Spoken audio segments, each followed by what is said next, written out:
उत्तर भारत के एक भीड़भाड़ वाले बाजार की सकरी धूल भरी गली। शाम का समय। केशव दुबला और थका हुआ एक रंग उड़ी मैली कुर्ती पहने हुए है। वो एक लकड़ी के ठेले के पीछे खड़ा है। उस पर एक क्षतिग्रस्त पीतल के बर्तन में उबले हुए चने, कटी हुई प्याज और कुछ मसाले रखे हैं। उसकी बूढ़ी माँ रेवती पास ही एक छोटे स्टूल पर बैठी है। वो धीरे धीरे खांस रही है और कांपते हाथों से आलू छीलने की कोशिश कर रही है। आसमान गहरे बैंगनी रंग का हो रहा है। केशव गुजरती भीड़ को देखते हुए थकी हुई आवाज में कहता है, चाट ले लो, चना चाट, करारी चना चाट। जब कोई नहीं रुकता तो वो निराश होकर अपनी माँ से कहता है, माँ तुम घर जाओ, यहाँ इस धूल में तुम्हारी खांसी और बढ़ जाएगी। घर में क्या रखा है केशव, आलू छीलने में मदद करूंगी तो 2 पैसे जल्दी हाथ आएंगे। सेठ गिरधारी ने कल का किराया अभी तक नहीं दिया। केशव थोड़ी सी चाट मिलाते हुए, उसके चेहरे पर चिंता स्पष्ट है। किराया तो ठीक है माँ, लेकिन डॉक्टर की पर्ची के लिए पैसों का जुगाड़ नहीं हो पा रहा है। आज चने भी ठीक से नहीं उबले, कोयले का भाव फिर बढ़ गया। एक अमीर आदमी उधर से गुजरता है। केशव एक कागज का कोन आगे बढ़ाता है।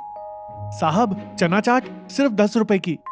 आदमी गुस्से में कहता है, हट, नाले के पास खड़ा है, इसके हाथ देख, बीमारियां बांट रहा है। और घृणा के साथ वहां से चला जाता है।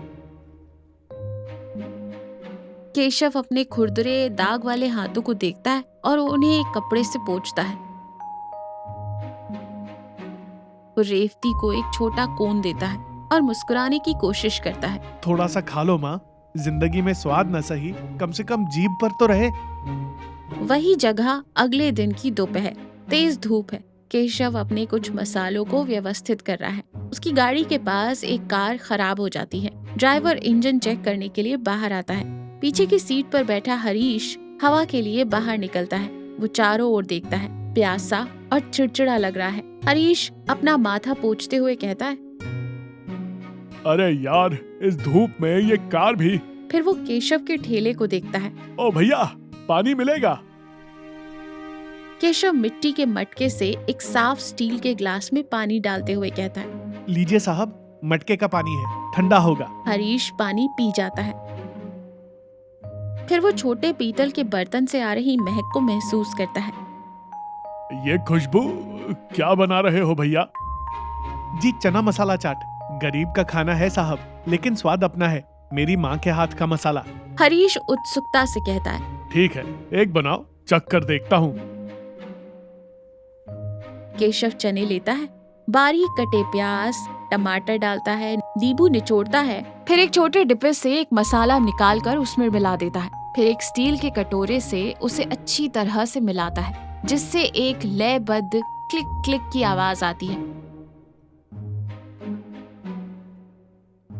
उसे तेज पत्ते से बने एक कोन में परोसता है। हरीश एक निवाला खाता है। उसकी आंखें फैल जाती हैं। वो रुकता है और फिर एक बड़ा निवाला खाता है। फिर जल्दी जल्दी चबाते हुए कहता है, अरे वाह भैया, ये इसमें जो खट्टा मीठा स्वाद है और आखिर में जो तीखापन आता है, लाजवाब। बड़े बड़े रेस्टोरेंट में भी ऐसा स्वाद नहीं मिलता। क्या नाम है तुम्हारा?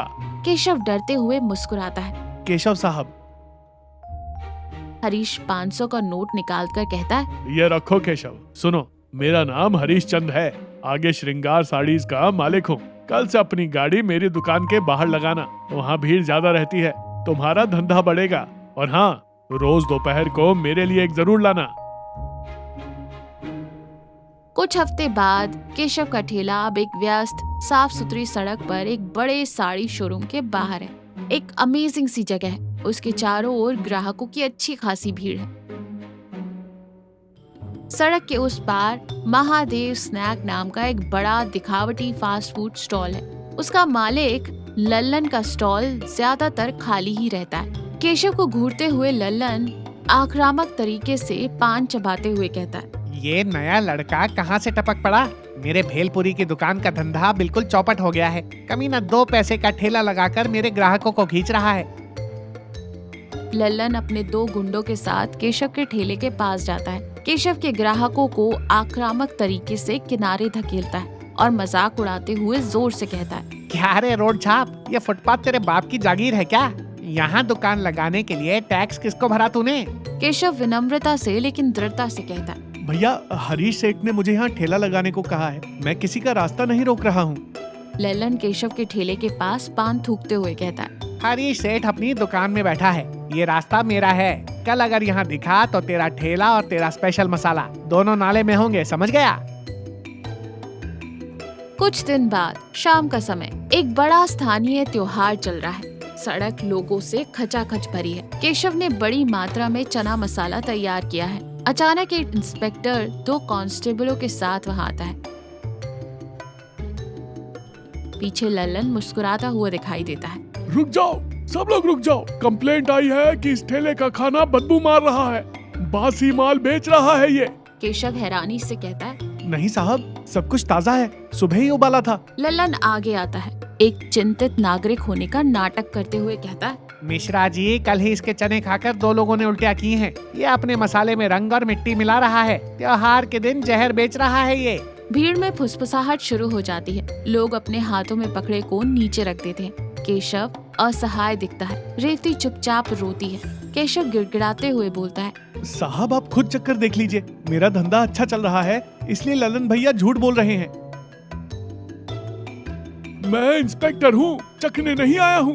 ये ठेला अभी सीज किया जाएगा, हटाओ इसे यहाँ से। कांस्टेबल ठेले को पकड़ने के लिए आगे बढ़ता है, लेकिन अचानक एक तेज आधिकारिक आवाज सुनाई देती है। रुकिए मिश्रा जी, मेरी दुकान के बाहर ये क्या हो रहा है? मिश्रा थोड़ा डरते हुए कहता है। अरे हरीश जी, आप इस आदमी के खिलाफ मिलावटी खाना बेचने की शिकायत आई है। किसने की शिकायत? इस लल्लन ने, जो पिछले 5 सालों से सड़क पर भेलपुरी के नाम पर कचरा बेच रहा है। हरीश मिश्रा की ओर मुड़ता है और कहता है। मिश्रा जी, मैं पिछले 1 महीने से रोज इसके चने खा रहा हूँ, मुझे तो कुछ नहीं हुआ। लल्लन हकलाते हुए कहता है। सेठ जी, आपको धोखा दे रहा है ये। हरीश गुस्से में उबलते हुए कहता है। धोखा तू दे रहा है लल्लन। और भीड़ की ओर मुड़ता है। कल रात लल्लन और इसके गुंडे पीछे से इसके ठेले में बासी चने मिला रहे थे। मेरे सीसीटीवी कैमरे में सब रिकॉर्ड हो गया है। हरीश अपना स्मार्टफोन उठाता है और मिश्रा तथा भीड़ को वो वीडियो दिखाता है। भीड़ हैरान रह जाती है। लल्लन का चेहरा डर से पीला पड़ जाता है। कुछ महीनों बाद फिर से वही सड़क, जहाँ लल्लन का महादेव स्नैक्स था, वो जगह अब खाली है। बोर्ड हटा दिया गया है। जहाँ केशव का हिलता डुलता ठेला था, अब वहाँ एक स्थायी चमकता हुआ कियोस्क है। रेवती चना मसाला चाट। ग्राहकों की कतार सड़क पर लगी है।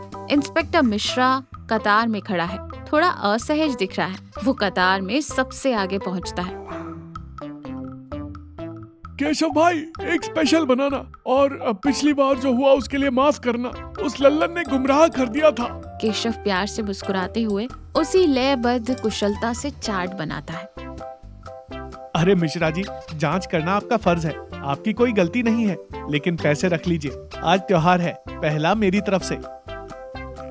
हरीश चाय का एक बड़ा कप पकड़े कियोस्क के बगल में आता है। और मेरा कहाँ है फेमस चना वाला? केशव हंसते हुए हरीश को एक बड़ा कोन देता है। आप नहीं होते तो मेरी कहानी शुरू ही नहीं होती सेठ जी। यहाँ आपका खाता जिंदगी भर खुला रहेगा।